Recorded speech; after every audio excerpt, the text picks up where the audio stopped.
السلام علیکم ورحمۃ اللہ وبرکاتہ۔ آج 27 ستمبر ہے 2021 اور انشاءاللہ آج علامہ اقبال پر کچھ نظر ثانی کریں گے۔ اس کا عنوان ہے کہ علامہ اقبال اور ان کا خواب، اور آج اس کی تعبیر کیا ہے۔ علامہ اقبال کی شاعری کا تعلق قرآن سے تھا۔ انہوں نے قرآن کو پڑھا، اس کو سمجھا اور صحیح معنی میں اس کا حق ادا کیا کہ قرآن ہے کیا۔ جیسے انگلش میں کہتے ہیں ہی ریڈ بٹوین دا لائنز، اور اس کو اپنی شاعری میں استعمال کیا۔ ان کے ہر شعر میں قرآن کی جھلک نظر آتی ہے۔ جو بات انہوں نے پیدا کی ہے وہ بہت کم شاعروں نے کی ہے، اس لیے آج بھی ان کا نام عزت اور احترام سے اور اکثر مساجدوں میں وہ شعر دہرائے جاتے ہیں، اور ایک اچھا اسپیکر ان اشعار کی مدد سے آگے بڑھتا ہے۔ اب آپ دیکھیں سورہ فاتحہ، اب آپ سنیں سورہ فاتحہ اور پھر دیکھیں وہ جو ایک بچے کی دعا ہے وہ انہوں نے کس طریقے سے ادا کی ہے۔ بسم اللہ الرحمن الرحیم الحمد للہ رب العالمین الرحمن الرحیم مالک یوم الدین إياك نعبد وإياك نستعين اهدنا الصراط المستقيم صراط الذين أنعمت عليهم غير المغضوب عليهم ولا الضالين۔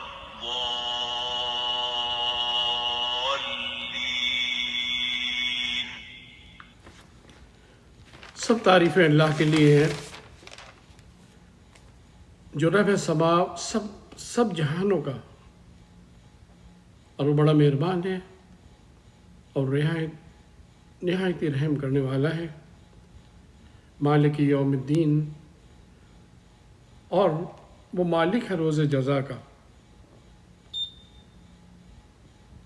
ایاک نعبد و ایاک نستعین اہدنا الصراط المستقیم صراط الذین انعمت علیہم غیر المغضوب علیہم ولا الضالین۔ ہم تیری عبادت کرتے ہیں اور تجھی سے مدد مانگتے ہیں۔ یہ بڑا کی سینٹنس ہے، اور اس کی اگر ہم گہرائی میں جائیں تو ہم شرک سے بچ جاتے ہیں کہ ہم صرف اور صرف اللہ سے مدد مانگتے ہیں اور کسی سے مدد نہیں مانگتے۔ اور سونے پہ سہاگا یہ ہے کہ ہم اللہ سے بھی مانگتے ہیں کہ ہم کو سیدھا راستہ دکھا، لیکن ہماری بینائی بڑی کمزور ہے، ہم وہ راستہ نہیں دیکھ پاتے۔ کہنا آسان ہے، کرنا مشکل ہے۔ علامہ اقبال کی شاعری اگر دیکھیں تو ہم بچپن سے سنتے آ رہے ہیں، لب پہ آتی ہے دعا بن کے تمنا میری، زندگی شمع کی صورت ہو خدایا میری۔ یہ ایک شروعات ہے، اور اس میں جو بچے، کل کے بچے، جب ہم بچے تھے، جب نواز شریف بچہ تھا، ہم لوگ ہم عمر ہیں، شاید ہم اثر نہیں ہیں ہم، لیکن ہم عمر ضرور ہیں، زرداری ہے، ہم بھی بچے تھے، اور یہی نغمہ ہم گنگنایا کرتے تھے اسکول میں۔ لب پہ آتی ہے دعا بن کے تمنا میری، زندگی شمع کی صورت ہو خدایا میری، دور دنیا کا میرے دم سے اندھیرا ہو جائے، ہر جگہ میرے چمکنے سے اجالا ہو جائے۔ اور آخر میں ہم یہ کہہ رہے ہیں کہ میرے اللہ برائی سے بچانا مجھ کو، جو نیک راہ ہو اسی راہ پہ چلانا مجھ کو۔ یہ ہے اہدنا الصراط المستقیم۔ لیکن ہم بہت دور نکل گئے ہیں سیدھی راہ سے، کل کے بچے، آج کے لیڈر، فوج کے جنرل، ہم کہاں ہیں؟ علامہ اقبال کا خواب کچھ اور تھا، اس وقت پاکستان کی تعبیر کچھ اور ہے۔ علامہ اقبال کی شاعری اور کھیل کی مصنوعات نے سیالکوٹ کو ایک اعزاز دیا، ایک نام دیا۔ اس کی مثال میں بتاؤں آپ کو، ضیاء الحق کے دور میں بریگیڈیئر خلیل الرحمان جو تھے وہ پاکستان جیمز کارپوریشن کو لیڈ کر رہے تھے، اور ہر شعبے سے، خاص کر اسپورٹس کا، کپڑوں کی مصنوعات، ہر شخص ہر ایک شعبے سے پاکستان کو ریپرزینٹ کر رہا تھا، اس کی نمائندگی کر رہا تھا۔ بریگیڈیئر خلیل الرحمان نے میرا انتخاب کیا، اور ہم لوگ سوات کے جو ایمرلڈ ہیں، جو زمرد ہیں، بڑے نایاب ہیں، بہت عمدہ کلر ہے اس کا، کلر، لسٹر، کلیئرٹی ہر لحاظ سے بہت عمدہ ہے۔ کولمبیا کا بھی ایمرلڈ اتنا عمدہ نہیں ہے جتنا سوات کا ہے، اور وہ آج بھی ہے۔ آج بھی اس کو اگر مائن کیا جائے اور صحیح طرح اس کو ایکسپورٹ کیا جائے تو پاکستان کا نام ضرور روشن ہوگا، اور ہوا روشن۔ ہم پاکستان چیمبر آف کامرس کے تھرو گئے تھے، اور ہمیں بہت اچھا فیڈ بیک ملا، اور اس کو بہت سراہا گیا۔ تو یہ علامہ اقبال کی جو برتھ پلیس ہے، اس کی ایک اہمیت ہے۔ یہ بات مشاہدے میں آئی ہے، جب اللہ تعالیٰ کسی کا انتخاب کرتے ہیں تو اس کی ٹریننگ اسی حساب سے ہوتی ہے۔ علامہ اقبال اپنے طالب علمی کے زمانے میں ان کو بہت اچھے استاد ملے، اور ان سے وہ بہت فیض یاب ہوئے۔ ایک بزرگ تھے مولوی سید میر حسن، جو عربی اور فارسی کا درس دیتے تھے، آپ نے ان سے بھی تعلیم حاصل کی اور فیض یاب ہوئے۔ ہندوستان کے ادبی حلقوں میں مولانا شبلی، مولانا حالی، مولانا اکبر، ان سے علامہ اقبال کی خط و کتابت رہتی تھی، اور آگے جا کر علامہ اقبال کا تعارف داغ دیلوی سے بھی ہوا۔ داغ دیلوی جو تھے وہ نظام دکن کے استاد تھے۔ علامہ اقبال نے کچھ اشعار ان کو بھیجے، اور انہوں نے ان کی اصلاح کی، اور داغ دیلوی جو تھے وہ یہ کہا کرتے تھے کہ مجھے بھی ایک بہت عمدہ اور عظیم شخص ملا ہے، اور میری عزت میں اس سے اضافہ ہوا ہے۔ سیالکوٹ کے کالج میں ایف اے تک تعلیم حاصل کی۔ آپ آگے بڑھے، اور بڑھتے بڑھتے انگلستان گئے، جرمنی گئے، وہاں تعلیم حاصل کی، اور ملک کا نام روشن کیا۔ پاکستان کی تحریک میں بھی حصہ لیا، قائد اعظم کے ساتھ ساتھ رہے، اور بڑے پرخلوص طریقے سے خدمات اپنی انجام دیں، ان کی دعائیں بھی ساتھ تھیں، اور ایک عزم تھا کہ پاکستان صرف خواب نہ رہے بلکہ اس کی تعبیر بن کر سامنے آئے، جو کہ رمضان المبارک میں پاکستان کی پیدائش ہوئی۔ اس کا بیس جو تھا وہ بڑا قوی تھا، لا الہ الا اللہ محمد رسول اللہ صلی اللہ علیہ وسلم۔ ایک شعر یاد آتا ہے علامہ اقبال کا، چین و عرب ہمارا، ہندوستان ہمارا، مسلم ہے ہم وطن، ہے سارا جہاں ہمارا۔ بات بڑی پتے کی ہے۔ مسند عبد الرزاق میں اس بات کا ذکر کیا گیا ہے کہ حضرت آدم علیہ السلام سب سے پہلے ہند میں نمودار ہوئے۔ آپ کا قد بہت بڑا تھا، قد پھر چھوٹا ہوا۔ اللہ تعالیٰ نے آپ کو حکم دیا کہ اب مکے کی طرف روانہ ہو جاؤ، تو آپ چلتے چلتے ہند کی زمین سے مکے کی طرف چلے، اور جب چلتے جاتے تھے تو وہاں پر سرز و سازاب اور آبادی ہوتی جاتی تھی. یہ بڑی مضحکہ خیز بات تھی، لیکن ایک معجزہ تھا جو اللہ تعالیٰ نے تجویز کیا تھا کہ ایسا ہوگا. حضرت آدم علیہ السلام یہاں سے چلیں گے اور مکہ جائیں گے. ایک روایت کے مطابق اللہ تعالیٰ نے یاقوت جو روبی ہوتا ہے وہ بھیجا آسمان سے، اور وہ جہاں وہ آج خانہ کعبہ بن چکا ہے، جس کی تکمیل ہو چکی ہے، یاقوت جو ہے وہاں جا کر رکا، اور حضرت آدم علیہ السلام نے وہاں خانہ کعبہ کی تعمیر کی، اور اس کے اطراف جیسے کہ اکثر اب عمرہ میں اور حج میں ہم لوگ جاتے ہیں، اس کے اطراف چلتے گئے اور وہاں پر آبادی ہو گئی. تو یہ ایک مثلا عبد الرزاق میں اس کی مزید تفصیل ہے. اس طرح خانہ کعبہ کی بنیاد ہوئی. حضرت نوح علیہ السلام کے زمانے میں جو طوفان آیا تھا اس میں یہ ختم ہو گیا.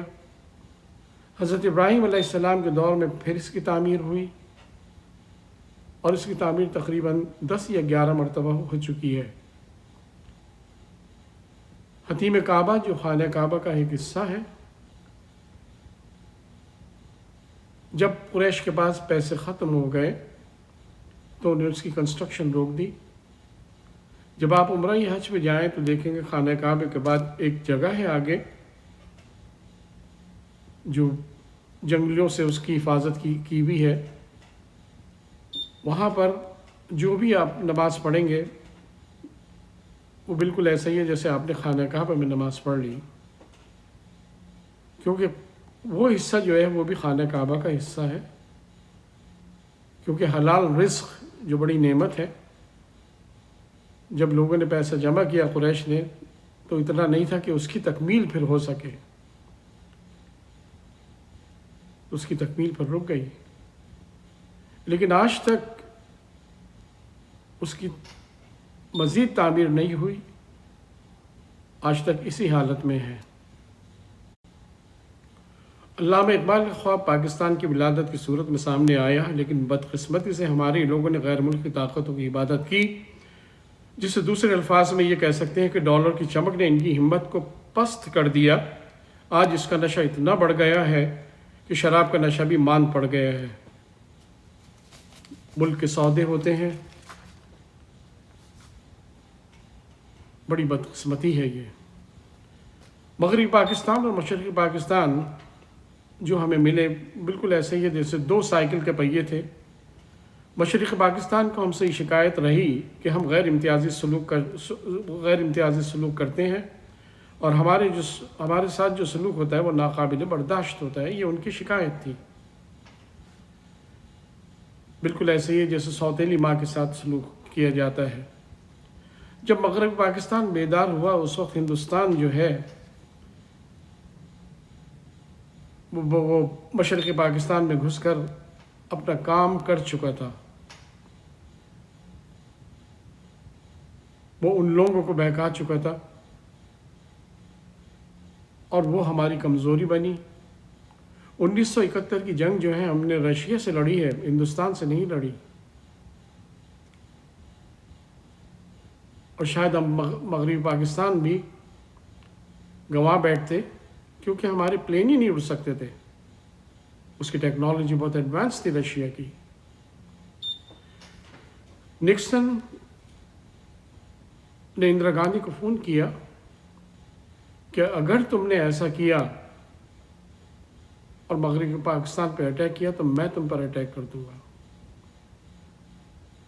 تو اللہ کا شکر ہے اللہ نے اس کے دل میں یہ بات ڈالی، اور اندرا گاندھی کی ہمت نہیں ہوئی کہ مغربی پاکستان پر حملہ کرتی. مشرقی پاکستان آج بھی ہمارے دلوں میں ہے، وہ ہمارے بھائی ہیں. آج بھی تبلیغی جماعت کا اجتماع دنیا میں سب سے بڑا اجتماع ہوتا ہے۔ آج شاید وہ جان چکے ہیں کہ جو ہوا وہ غلط ہوا، لیکن آئندہ جو ہوگا وہ صحیح ہوگا۔ ایک بار پھر ہم مل بیٹھیں گے، اور اتنا ظلم ہوا کہ مشرقی پاکستان کا نام بدل کے بنگلہ دیش رکھ دیا انہوں نے۔ لیکن ایک لیڈر ضرور ایسا آئے گا پاکستان میں انشاءاللہ جو ان کو اس بات پر مجبور کر دے گا کہ ہم ایک کلمے کے تحت کام کریں گے، رہیں گے، آگے بڑھیں گے۔ اس کا نام پھر وہی مشرقی پاکستان ہوگا۔ جو غلطیاں ہوئی ہیں اور اتفاق سے دونوں طرف سے ہوئی ہیں، کہیں زیادہ زیادتی، کہیں کم زیادتی، بہرحال مسائل کا حل موجود ہے، اور انشاءاللہ پاکستان آگے بڑھے گا اور ملک کا نام روشن ہوگا۔ آج قائد اعظم کہہ رہے ہیں کہ میری قوم نے مجھے مفلوج کر دیا، میرا ایک ہاتھ ضائع کر دیا۔ میں نے تو اپنی قوم کو پاکستان دونوں ہاتھوں سے دیا تھا، دونوں ہاتھوں سے دیا تھا، ایک ہاتھ رہ گیا۔ علامہ اقبال کے آنسو رواں ہیں۔ انہوں نے کہا میں نے تو خواب دونوں آنکھوں سے دیکھا تھا، میری ایک آنکھ بے نور ہو گئی ہے۔ ہندوستان اس حقیقت سے آگاہ ہو جائے کہ ہندوستان میں برسوں مسلمانوں کی حکومت رہی ہے، فی الوقت انہوں نے فائدہ اٹھایا ہے، لیکن آئندہ انشاءاللہ ان کو نقصان ہوگا، اور پھر ہندوستان پاکستان کی تحویل میں آئے گا انشاءاللہ۔ ہندوستان ایک بات ضرور یاد رکھے کہ دو چیزیں ہیں جو ہندوستان کو جہیز میں ملی ہیں، ایک غربت اور دوسرے مسلمان۔ اس سے جان نہیں چھوٹ سکتی، تاریخ اسی گواہ ہے، اور آئندہ آپ دیکھیں گے ایسا ہی ہوگا۔ آج کے سیاسی لیڈروں کو اگر ہم دیکھیں، نواز شریف 25 دسمبر کو پیدا ہوئے، قائد اعظم بھی 25 دسمبر کو پیدا ہوئے۔ قائد اعظم کے اثاثے ان کے اپنے اثاثے نہیں تھے، ملک کے اثاثے تھے۔ وہ نام بھی دے گئے، اپنی جائیداد بھی دے گئے، اور لازوال خدمت کی۔ اس کے برعکس نواز شریف صاحب بھی 25 دسمبر کو پیدا ہوئے، 3 مرتبہ پاکستان کا اقتدار حاصل کیا، اور بہت خدمت کی پاکستان کی۔ ان کی ٹوٹل ایسٹ ہے $1.6 بلین، اور آج تک خدمت کر رہے ہیں۔ آج کل لندن میں رہ کے خدمت کر رہے ہیں۔ زرداری صاحب تھے، میں امریکہ میں رہتا ہوں، اور یہاں پر کچھ لوگ جن کو میں جانتا ہوں ان کے سینیٹر سے بہت اچھے تعلقات ہیں، اور جب زرداری صاحب اقتدار میں تھے تو ان کو 10% کے لحاظ سے یہاں کے سینیٹرز جانتے تھے، ان کی کوئی عزت نہیں تھی، ان کو معلوم تھا یہ کون ہے۔ لیکن وہ یہ یاد رکھیں کہ اللہ تعالیٰ سب کچھ دیکھ رہا ہے۔ آج اگر یہ دیکھیں کہ ہمارے لیڈر عمران خان ہیں، ان کا نعرہ بہت اچھا ہے، اس نعرے نے ان کو کامیابی دی، لیکن یہ بہت کمزور اور عارضی نعرہ ہے، اس میں اتنی جان نہیں ہے۔ کچھ میرا پرسنل ایکسپیرینس تھا عمران خان کے ساتھ۔ اشرف قاضی صاحب جب میں لندن میں تھا، میں لندن میں 4 سال تک رہا، اور ایک نیوز پیپر تھا برینڈ پریزیڈنٹ، اس کا میں ایڈیٹر تھا، اور نیو ہرائزن ایک میگزین تھا، اس کے ساتھ بھی میں کام کرتا تھا۔ اور وہاں پر اشرف قاضی صاحب جو تھے وہ جنگ کے ایڈیٹر تھے اور میر خلیل صاحب کے غالباً وہ داماد تھے. تو ایک دفعہ انہوں نے کہا کہ عمران خان کا جا کے انٹرویو کر لو. عمران خان جو ہیں وہ ایک فلم ایکٹریس تھی شبانہ اعظمی، اس کے برابر میں بیٹھے ہوئے تھے. میں جب گیا میں نے ان کو سلام کیا، انہوں نے سلام کے جواب دینے کے بجائے وہ آسمان کی طرف دیکھنے لگے. تو میں سمجھ گیا کہ وہ انہوں نے مجھے گھاس نہیں ڈالی ہے. تو میں نے آ کے اشرف قاضی صاحب سے کہا کہ میں نہیں کر سکتا یہ انٹرویو. معظم علی صاحب جو روونگ ایمبیسڈر تھے اور شہریار خان اس وقت ایمبیسڈر تھے، اور میں یہ میگزین نکالتا تھا وہاں سے. اتفاق سے ضیاء الحق صاحب کا وصال ہوا، ان کا ایکسیڈنٹ ہوا. برانڈ پریزیڈنٹ جو مسز تھیچر سپورٹ کرتی تھی اس کی فنڈنگ ختم ہو گئی. تو میں نے پھر لندن چھوڑ دیا اور میں واپس امریکہ آ گیا. لیکن یہ میرا پرسنل ایکسپیرینس تھا. ہو سکتا ہے انسان جو ہے بدل جاتا ہے. اللہ تعالیٰ کہتا ہے کہ دل جو ہے انسان کا وہ میرے 2 انگلیوں کے برابر میں ہے، جس طرح میں چاہوں اس کو ٹویسٹ کر سکتا ہوں. اب وہ بدل گئے. اب صرف یہ دیکھنا ہوگا کہ جب یہ کرسی سے اتریں گے تو ان کا جو یہ مذہب کا نعرہ ہے یہ کہاں تک صحیح ثابت ہوگا. اب دیکھو پاکستان جتنی تیزی سے ترقی کرنا چاہتا ہے، بدقسمتی سے اتنی تیزی سے ترقی نہیں کر سکتا.